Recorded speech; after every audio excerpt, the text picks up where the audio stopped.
ఏపీలోని పాలక కూటమి పార్టీల మధ్య చిచ్చు రాజుకుంటోంది. ఒక్కో జిల్లాలో ఒక్కో రకంగా మూడు పార్టీల మధ్య విభేదాలు, ఘర్షణలు, దాడులు వెలుగు చూస్తున్నాయి.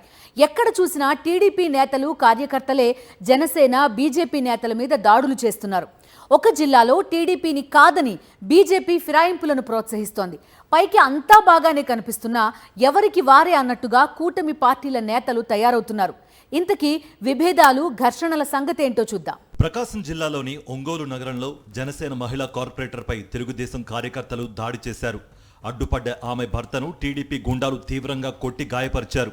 ఇప్పుడు కార్పొరేటర్ దంపతులు ఆసుపత్రిలో చికిత్స పొందుతున్నారు. ఇక డిప్యూటీ సీఎం, జనసేన అధినేత పవన్ కళ్యాణ్ సొంత నియోజకవర్గం పిఠాపురంలోని జనసేన ఫ్లెక్సీలను మున్సిపల్ సిబ్బంది తొలగించారు. తమ నేత డిప్యూటీ సీఎం అయినా ఆయన నియోజకవర్గంలోనే దిక్కులేని పరిస్థితుల్లో జనసేన కార్యకర్తలు ధర్నా చేశారు. ఇక అనంతపురం జిల్లా కళ్యాణదుర్గంలో బీజేపీ నేతపై అక్కడి టీడీపీ నేతలు దాడి చేసి గాయపరిచారు. ఒంగోలు నగరంలో గత అర్ధరాత్రి వేళ జనసేన మహిళా కార్పొరేటర్పై టీడీపీ కార్యకర్తలు చేసిన దాడి తీవ్ర కలకలం రేపింది. టీడీపీ నేతల నుంచి తమకు ప్రాణహాని ఉందని కార్పొరేటర్ కామెంట్స్ చేయడం సంచలనం కలిగించింది. గత అర్ధరాత్రి వేళ 32వ డివిజన్ కార్పొరేటర్ కృష్ణలత ఇంటికి వెళ్లిన టీడీపీ కార్యకర్త తోటకూర కృష్ణమూర్తి మాట్లాడాలంటూ కృష్ణలత దంపతులను ఇంట్లో నుంచి బయటకు పిలిచాడు. వారిద్దరూ బయటకు రాగానే కృష్ణలత దంపతులపై కృష్ణమూర్తి సహా 6 టీడీపీ కార్యకర్తలు దాడి చేశారు. ఇద్దరు ఆసుపత్రిలో చికిత్స పొందుతున్నారు. తమ కుటుంబానికి టీడీపీ నేతల నుంచి రక్షణ కల్పించాలని, తమకు న్యాయం చేయాలని వారు కోరుతున్నారు. ఇక అనంతపురం జిల్లా కళ్యాణదుర్గంలో టీడీపీ నేతలు వీరంగం సృష్టించారు. బీజేపీ నేత చక్రవర్తిపై విచక్షణారహితంగా దాడి చేసి కొట్టారు. టీడీపీ కార్యకర్తల అవినీతిపై స్థానిక ఎమ్మెల్యేకు బీజేపీ నేత చక్రవర్తి ఫిర్యాదు చేశారు. తమపై ఎమ్మెల్యేకు కంప్లైంట్ చేశాడన్న కోపంతో టీడీపీ కార్యకర్తలు చక్రవర్తిని చితకబాదారు.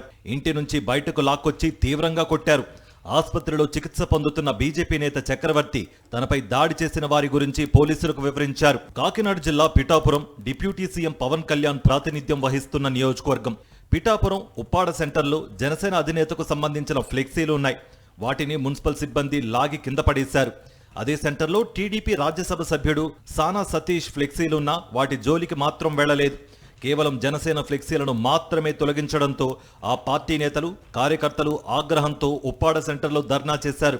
ఫ్లెక్సీలు ఎందుకు తొలగించాలని మున్సిపల్ కమిషనర్ను నిలదీగా ప్రభుత్వం ఇచ్చిన నూతన జీవో ప్రకారమే వాటిని తొలగించామని కమిషనర్ చెప్పడంతో జనసేన నేతలు సైలెంట్ అయ్యారు. సానా సతీష్ ఫ్లెక్సీలు ఎందుకు తొలగించలేదని మాత్రం అడగలేకపోయారు.